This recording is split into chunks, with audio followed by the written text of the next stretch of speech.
It does not lessen the quality of it if you let it sit in the freezer for a while. Yes, the seal is broken on this one, but just from like a quick glance over on this brisket, it doesn't look like there's freezer burn damage to it, which is why I'm still going to cook it. So I'm in the process of stirring up all of the seasonings that I mixed together for the rub for this brisket.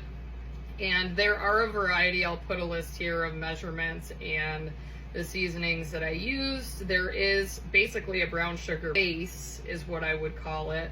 There are 3 tablespoons of brown sugar. Then there are other ingredients in varying quantities, including but not limited to sea salt, onion powder, garlic powder, paprika, chili powder, etc., etc. All of the good things that make a good barbecue rub.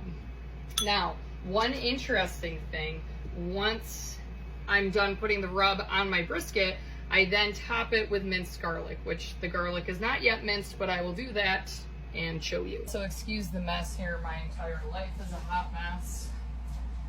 But I'm going to rub this on super duper quick.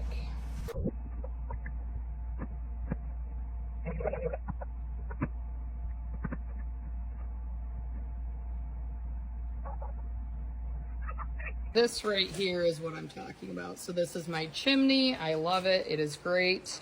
And this is super hot. As you can see, I'm going to dump this out into the bottom grate, do half of this grill. I will add that I do use welding gloves to handle this and get the charcoal where I need it to be.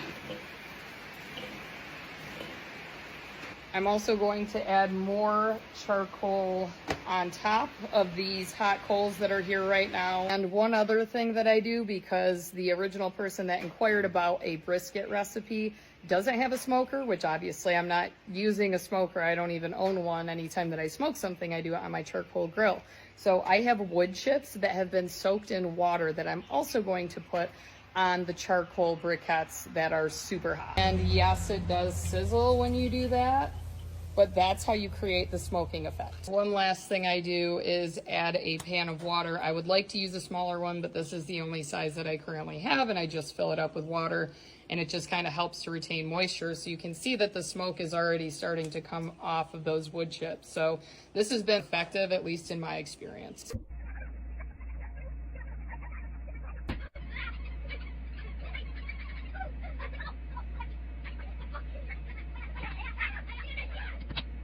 And here we are. So I do put the meat above the pan of water, and I did add a couple more wood chips. Ones that I had already added were pretty well charred, and I'm going to adjust the bottom part. I do have to empty this tray, but I'm going to adjust this bottom part so that there is some airflow coming through there. That's actually too much, like that.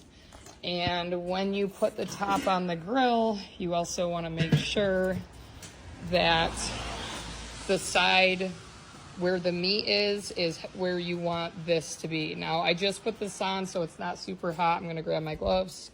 By having this open, it helps to force the smoke out, right? It's the only point that it really can exit because smoke rises.